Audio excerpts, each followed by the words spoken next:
The morning air was crisp, carrying the scent of damp earth and pine as I turned off the old county road and onto the dirt path that led to my land. The tires of my truck crunched over gravel, the same road my father and I had driven 100 times when this place was nothing but pasture, a stretch of green that rolled down into the valley. I hadn't been out here in months, not since I leased part of the north side for hay cutting.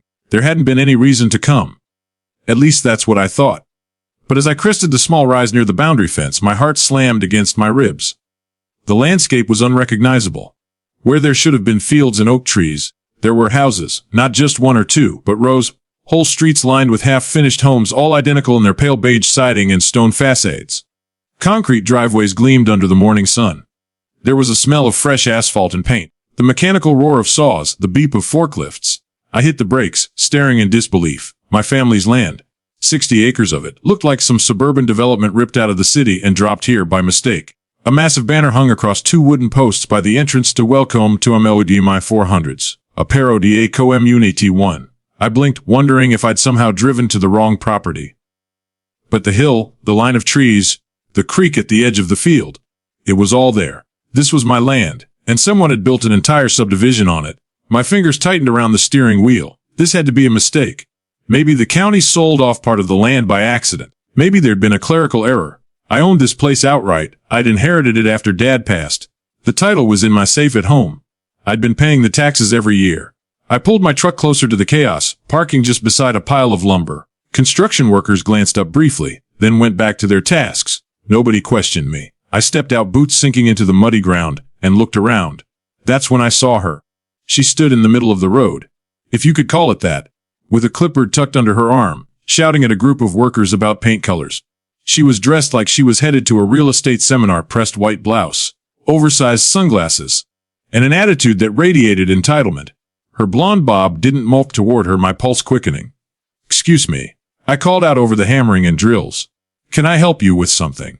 She turned, her expression cool, already impatient. "Are you with landscaping or materials delivery? Because if you're the one responsible for those tire ruts on Elm Court, the HOA will be sending an invoice." Vasha. I repeated, incredulous. "Ma'am, this is private land." She gave a light, patronizing laugh. "Yes, it was. The development company purchased this parcel last year. It's now part of Maple Grove Estates. I'm the HOA president." I stared at her. "Purchased it? From who?" She blinked, confused by my tone. "From the seller, of course. The builder handled the transaction. You'll need to talk to the development office if you want employment here." "I don't want employment," I said, taking a step closer. "I want to know who gave you permission to build 36 homes on my property." Her smile faltered. "I'm sorry, what?" "I'm the owner," I said, reaching into my truck for the manila envelope I always kept behind the seat. I pulled out the deed. Creased old, but very much valid. Name's right there. Been in my family for 3 generations. She adjusted her sunglasses, glancing over the document like she was humoring a child. "There must be some mistake," she said finally. "We've had permits, inspections, county approval. Everything went through legal channels." "Well, you might want to double-check those channels," I said. "Because the county's got no record of any sale from me. And you're standing in the middle of land I never sold." Her mouth tightened. "Sir, I don't appreciate your tone. I understand that rural folks can be sentimental about old property. But this is a fully approved subdivision. You can't just show up and claim it's yours."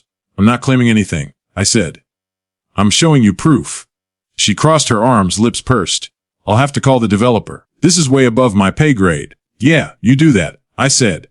"While you're at it, maybe tell your construction crews to stop building until this gets sorted out." That seemed to set her off. She straightened, glaring at me like I'd insulted her crown. "We have a timeline." She snapped.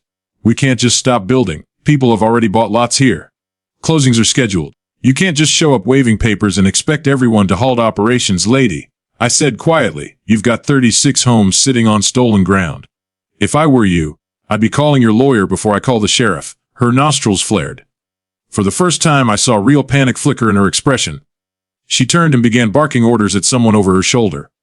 A man in a hard hat jogged over, confusion written all over his face. She showed him my deed. He read it, frowned, and "Look, Karen," he muttered. "This title doesn't match the parcel number we got from the county." Her head snapped toward him. "Then someone at the recorder's office made a mistake. We'll handle it." He hesitated. "This isn't just a typo. If he's right," he lowered his voice, but I heard every word. We might have built the whole development on the wrong track. Of the color drained from her face, I couldn't help it. I almost laughed. You might want to check your blueprints, I said, because this, I gestured to the rows of nearly finished homes, is the result of a long moment. She just stood there, silent, gripping her clipboard so tight her knuckles went white. Around us, the construction noise slowed as workers started to sense something was wrong. Finally she spoke, voice trembling with forced calm. We'll be in touch, she said. I'll bet you will, I said, turning toward my truck. But just so we're clear, you're trespassing, and every single nail you drive from this point on, that's another piece of evidence in my favor. As I drove away, I looked in the rearview mirror. Karen was still standing there, frozen in the middle of her stolen subdivision, the banner for Maple Grove Estates fluttering behind her like a flag of arrogance. Somewhere between fury and disbelief, I started to laugh. Not because it was funny, but because I knew exactly what I was going to do next. If they thought they could take my land and hide behind HO paperwork, they were in for a surprise. You said. 3 months later, the sun was setting over the valley, and for the first time in a long while, the land looked peaceful again, though not for the people trapped inside it. The new wrought iron gate glimmered in the dying light, a heavy padlock hanging from its latch. Beyond it, a line of cars stretched down the newly paved road, engines idling, horns blaring, voices raised in confusion and anger. 36 homes sat perfectly arranged behind that gate, identical boxes of beige and stone, each with manicured lawns and driveways that went nowhere now. I parked my truck on the outside of the gate, took a slow breath, and watched the chaos unfold. Residents were standing in their driveways, waving papers and cell phones, shouting into the air. Some had kids clinging to their legs, some were on their phones recording, hoping to capture whatever crime they thought I was committing. I could almost feel the panic ripple through the crowd as they realized this wasn't a prank or a construction delay. At the front of it all stood her, Karen, the self-declared queen of Maple Grove Estates. She was dressed like she'd just stepped out of a board meeting, pressed slacks, silk blouse, oversized sunglasses, even though the sun was almost gone. Her arms were crossed, lips pressed into a line that could slice glass. When she saw me walking up the gravel shoulder toward the gate, her posture stiffened, and I could practically hear the hiss escape through her teeth. Unbelievable, she said, striding toward me. You again. What do you think you're doing? I didn't answer right away. Instead, I knelt by the padlock, double-checking that it was secure. The key glinted in my hand before I slipped it into my pocket. Locking my property, I said finally, standing up. This isn't your property, she snapped, her voice rising over the sound of car horns. You can't just put up a gate and trap people in their homes. This is criminal. I smiled, calm as a man who's already won. Actually, it's private property, I said. And until the courts say otherwise, I'm the legal owner of every square foot of it. That means this gate. Perfectly within my rights. She gaped at me, eyes darting between me and the gate. That's insane. People live here. We have mortgages, HO agreements, deeds. A funny thing about deeds, I said, pulling a thick manila folder from under my arm. They don't mean much when the land underneath them isn't legally transferred. Her face drained of color. The crowd behind her grew restless, voices rising in confusion. A man in a polo shirt shouted, "What the hell's going on, Karen?" Another yelled, "We paid for our houses." You said everything was approved. Karen turned, waving her arms, trying to calm them. Everyone, please go back inside.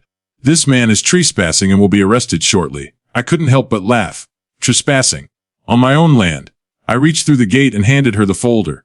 She hesitated, but curiosity got the better of her. Inside was a neat stack of official-looking documents. County Rectop, 36 eviction notices. She rifled through the pages, her hands trembling slightly. What is this? She demanded. Those, I said, their eviction papers, served to every single property within the boundaries of Maple Grove Estates. Effective immediately. The words seemed to hang in the air. The murmurs from the crowd turned to shouting. You can't evict us. Someone yelled. If we bought these homes fair and square. I met their eyes one by one. I'm sorry you got caught in the middle, I said honestly, but the developer built on land that never belonged to them. No legal purchase. No recorded sale. Which means every single house here was built on property still deeded to me. Karen slammed the folder shut. This is ridiculous. The county approved everything. The permits, the titles, the roads. Everything. You think you can just show up and take it all back? I don't think, I said. I know, because the county already admitted their clerical error. Turns out your developer filed plans for parcel 62B. And they built all this on parcel 63A. My parcel. Her sunglasses slipped down her nose, revealing eyes wide with disbelief. That's impossible, she whispered. Not impossible, I said. Just expensive. The man in the polo shirt stormed up behind her. So what now? You're gonna make us move out." "I don't want to," I said. "But the law's the law. I can't let people keep living here for free on my property. You'll all need to contact your title insurers. They'll handle compensation, assuming your builder even filed correct what Karen spun toward the residents. Don't listen to him. This man is trying to scam us. The HOA has lawyers." "I've already spoke to them," I interrupted. "They're the ones who suggested I lock the gate until the ownership dispute is settled." "See, Karen, your lawyers understand what trespassing means. You should too." Her mouth opened, but no words came out. Behind her, one of the residents shouted, "If I told you something was fishy when they rushed the closings." Another yelled, "You said everything was fine." The crowd was turning on her now. Phones were out recording. Someone live-streamed. The neighborhood that had once looked so pristine now buzzed with panic and betrayal. Karen's composure cracked. "You can't do this," she screamed. "You can't just lock people in." I shrugged. "Technically, the gate locks you out, but I'm a reasonable man. You all can leave anytime you want. Just can't come back in without my say-so. You're insane." "No," I said softly, leaning against the fence. "If I'm just tired of people thinking they can take whatever they want because they have money, paperwork, and arrogance. You built your dream neighborhood on someone else's land, Karen, and now you get to deal with the consequences." For a moment, the only sounds were the wind and the faint hum of idling engines. The sun dipped below the horizon, washing everything in red and gold. The houses, those perfect Silas houses, looked strangely empty now, like stage sets waiting for a play that would never begin again. I turned to leave, heading back toward my truck. Karen shouted after me, but her voice was drowned out by the rising noise of the crowd. As I reached the driver's door, I looked back one last time. The HOA president was surrounded by angry homeowners, her clipboard clutched to her chest like a shield. Papers fluttered from the folder I'd given her, scattering across the asphalt like fallen leaves. I slid into my truck, started the engine, and let the rumble settle into a steady growl. Before pulling away, I called out the window, "Tell your developer they can contact my attorney. And Karen, if they want to build another neighborhood, maybe they should try doing it on their own land next time." Then I put the truck in gear, the sound of gravel crunching beneath the tires. Behind me, the padlock glinted in the fading light. A small, simple thing, but powerful. It marked the boundary between justice and arrogance, between theft and ownership. As the gate disappeared in my rearview mirror, I felt the first true satisfaction I'd had since the day I discovered what they'd done. I hadn't needed to shout or fight or beg. All it took was patience, paperwork, and a luck. And as far as I was concerned, that gate would stay closed until every last one of them was gone.